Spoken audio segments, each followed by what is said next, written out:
सुगस जी वाला हमने जो आप स्क्रीन पर देख रहे हो ये वीडियो हम लोगों ने लिया था आज से लगभग एक हफ्ते पहले, जब यूएस के न्यूयॉर्क डिस्ट्रिक्ट कोर्ट से डिमांड की गई थी डीओजी से कि भाई आप क्यों सभी क्रिमिनल चार्जेस गौतम अडानी और सागर एस अडानी के अगेंस्ट से हटाना चाहते हो, उसके स्पेसिफिक रीजन दो। ये डिमांड करी न्यूयॉर्क कोर्ट ने डीओजी यानी कि department of justice of US कि आप क्यों इनके अगेंस्ट से सारे क्रिमिनल चार्जेस हटाना चाहते हो, इसका क्लेरिफिकेशन चाहिए भैया।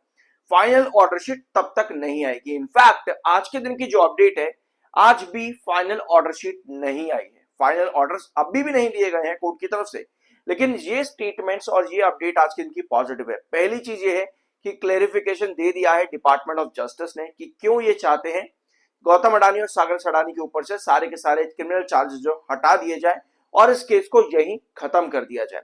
स्पेसिफिक रीजन है इसके पीछे, यहां पर देख लेते हैं।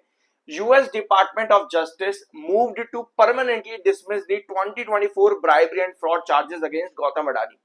ठीक है, यही मुद्दा था कि आपने क्यों कहा भाई, न्यूयॉर्क कोर्ट ने यही पूछा ना डीओजी डिपार्टमेंट ऑफ जस्टिस से कि भैया क्यों आप इनके ऊपर से सारे चार्जेस जो है डिसमिस कर देना चाहते हो। तो डीओजी ने कहा कि ये केस, इस केस के अंदर ना बहुत सारे फ्लॉज हैं और इंडिया यूएस रिलेशनशिप्स के लिए, डिप्लोमेसी बनाए रखने के लिए इस केस को आगे चलाना काफी ज्यादा खराब होगा दोनों ही देशों के रिलेशंस के लिए। ये डिपार्टमेंट ऑफ जस्टिस ने स्टेटमेंट दिया, लेकिन यूएस न्यूयॉर्क कोर्ट जो है वो इन जस्टिफिकेशन से कह सकते हो आप जस्टिफाई नहीं हुआ कि भैया ऐसे तो नहीं हम मानेंगे। तो अब और स्टेटमेंट यहां पर आए। ऑलराइट, कोर्ट्स स्टांस क्या था यहां पर? प्रिसाइडिंग जज rejected the government's first brief request to drop the case. ठीक है, यूएस के जो जज इस केस, इस मैटर में जो जज है, प्रिसाइडिंग जज है, उन्होंने गवर्नमेंट की यानी कि यूएस गवर्नमेंट की तरफ से डीओजी यानी कि डिपार्टमेंट ऑफ जस्टिस की तरफ से जो ये स्टेटमेंट दिया गया, इस स्टेटमेंट को खारिज करा और कहा कि भैया प्रॉपर ब्रीफिंग यहां पर दो कि आखिर क्यों ये चार्जेस ड्रॉप कर देने चाहिए। The judge stated that the government did not give enough facts to justify stopping such a big case. जज ने कहा कि भैया आपके पास प्रॉपर एविडेंसेस नहीं है और जस्टिफिकेशंस नहीं है कि क्यों ये चार्जेस ड्रॉप कर दिए जाए। अभी धीरे धीरे करके मुद्दा खुलेगा। अब मैं ये पूरी चीजें आपको एक एक लाइन करके यहाँ पर क्यों समझाने की कोशिश कर रहा हूँ, इसके पीछे एक स्पेसिफिक रीजन है। कोर्ट ने ये भी साथ में कहा था कि जो हम ये वापस से एविडेंसेस मांग रहे हैं, ये कोर्ट्स के रूल्स के अकॉर्डिंग होता है। ठीक है, इसमें कुछ नया नहीं है। हर देश में कानून यही कहता है कि एक फाइनल वर्डिक्ट दिया जाए, बस इतना ही। Of course as an advocate ये चीजें मुझे भी मालूम है। ठीक है, एज एन एडवोकेट ये चीजें मुझे भी मालूम है। लेकिन क्या हुआ कि एक बड़ा ही प्यारा सा क्या होता है, व्यूअर्स के सेंटिमेंट्स बहुत ज्यादा हाई होते हैं। तो ये था कि भाई ये तो चलता रहता मुद्दा, अब अडानी पावर में 15% तक की तेजी आएगी। ये बात है एक हफ्ते पहले की, और शेयर में आपको उल्टा गिरावट देखने को मिली। तो ऐसा नहीं है कि आपको क्या चीजें मिल रही है ये आप समझ रहे हो तो आपको लग रहा है कि तेजी आएगी, उल्टा शेयर गिर गया वहां से। रीजन बीइंग कि ये सभी अपडेट जो आपको पिछले हफ्ते तक देखने को मिल रही थी, इसमें कोई फाइनल ऑर्डर शीट नहीं आई थी। अडानी ग्रीन ने भी यही कहा कि अभी फाइनल ऑर्डर्स नहीं आए हैं, लगभग 1-2 महीने पहले। ठीक है, यही था कि फाइनल ऑर्डर्स कब आते हैं, क्योंकि आप देखो हिंडनबर्ग एपिसोड जब तक पूरा चलता रहा, जब तक वो पूरा केस डिसमिस नहीं हो गया सेबी की तरफ से, तब तक अडानी ग्रुप पे कोई मोमेंटम बना ही नहीं। लेकिन एट दी एंड जब सेबी ने पूरी रिपोर्ट जो है सबमिट करी, तब जाकर के अडानी ग्रुप भागा था। याद होगा आप लोगों को, 1-2 सेशन के अंदर अच्छा मोमेंटम मिला था। अब यही चीज यूएस केस के साथ में भी है, यूएस एसईसी केस के अंदर भी है। अब क्या हो रहा है, यहाँ पर गवर्नमेंट का रिस्पॉन्स यहाँ पर आता है 7 दिनों के अंदर अंदर। 10 पेज का लीगल नोट यहाँ पर मिलता है जज को, यूएस के डिस्ट्रिक्ट जज को। यहाँ पे डिपार्टमेंट ऑफ जस्टिस ने डिफेंड किया है अपनी चॉइस को कि भैया क्यों जो सारे चार्जेस है उनको डिसमिस कर देना चाहिए। They argued that India has already looked into the matter, US court lack jurisdiction for conduct that happen entirely in India. इन्होंने कहा कि जो भी ब्राइबरी केस हुआ है, आपका 7 गीगावाट तक का प्रोजेक्ट था, शायद से जितने भी गीगावाट का प्रोजेक्ट था, ये प्रोजेक्ट पाने के लिए जो फ्रॉड किया गया वो एक्चुअली इंडिया में हुआ है। तो हमारे पास यानी कि हमारे देश के पास कोई ज्यूरिसडिक्शन नहीं है कि इस मैटर को आगे तक लेकर के जाया जाए। ठीक है, और यही सब चीजें यहां पर इन्होंने मेंशन की कि हमारा कॉन्स्टिट्यूशनल राइट ही नहीं बनता है, तो इस केस को ड्रॉप कर देना चाहिए।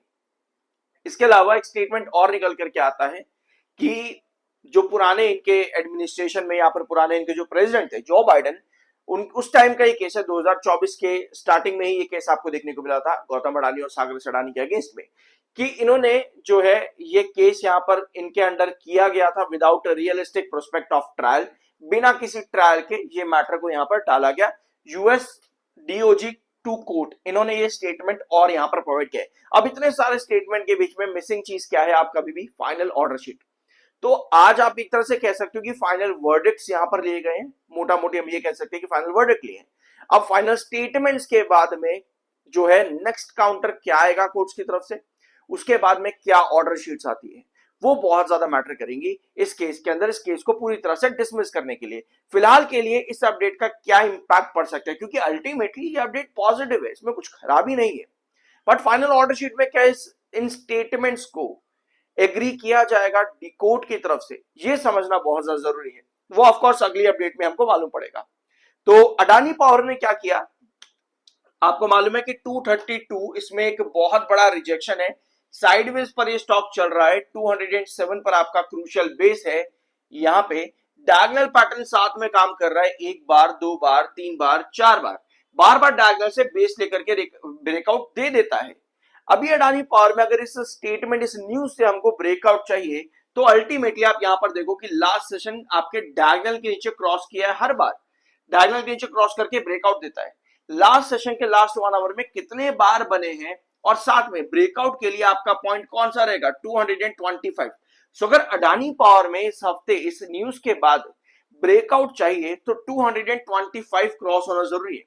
225 क्रॉस होता है तो हम इस हफ्ते 232 पहले तो यहां पर आ सकते हैं, तो उसके लिए डायगोनल के ऊपर सस्टेन होना भाई बहुत जरूरी रहेगा। और 225 का प्राइस इसलिए भी क्योंकि 7 EMA भी यहां पर आपका है, क्योंकि लास्ट सेशन 7 EMA के नीचे क्लोजिंग दी है, जो कि अच्छा साइन नहीं होता।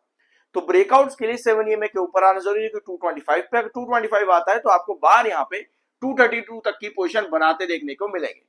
डायगोनल के नीचे नहीं रहना, मतलब डायगोनल के नीचे रहना, वो कहीं ना कहीं बेरिश ट्रेंड को अभी भी इंडिकेट करेगा। मतलब चार्ट्स अभी भी ओवर पावर कर सकते हैं इस न्यूज को, जो आज के दिन आई है, इस न्यूज को अभी भी ओवर पावर कर सकते हैं। अगर डायगोनल रिजेक्ट यहां पर हो जाए तो ये ओवर पावर चार्ट अपने आप ही करेंगे यहाँ पे। तो 225 हमारा आना जरूरी है, ताकि ये न्यूज का ब्रेकआउट पॉइंट 232 तक वापस से आ सके, और फाइनल ऑर्डर शीट्स में आपको फिर देन 232 और 252 तक के जो भी आपके लॉन्ग टर्म टारगेट्स जाते हैं वो अचीव हो। ऑलराइट, तो अल्टीमेट गोल जो आपका है डायगोनल पर वापस आना, 225 को ब्रेक करना, और देन 232 आपको मिल ही जाएगा। 225 अगर क्रॉस करने में कामयाब होता है तो फाइनल ऑर्डर शीट का वेट रहेगा इन्वेस्टर्स को भी। तो ये कुछ न्यूज थी अडानी पावर से रिलेटेड, अडानी ग्रुप से रिलेटेड, बेसिकली अडानी पावर नहीं कहेंगे यहाँ पे, क्योंकि आपका हिंडनबर्ग एपिसोड भी जो था ना, और ये वाला एससीसी वाला मैटर, ये पूरा अडानी ग्रुप से रिलेटेड ही थे, किसी भी स्पेसिफिक अडानी ग्रुप के एंटिटी से रिलेटेड नहीं थे। बट यस, इन्वेस्टर सेंटिमेंट्स बहुत ज्यादा अटैच होते हैं पूरे ग्रुप में, जब भी आपको कोई अपडेट दिखती है, तो उस वजह से मतलब कि यही एज्यूम किया जाता है कि पूरा impact as a group whole देखने को मिलेगा। कुछ नया जानने को मिला, सब्सक्राइब करना। I am NISM certified. मिलता अगले वीडियो में।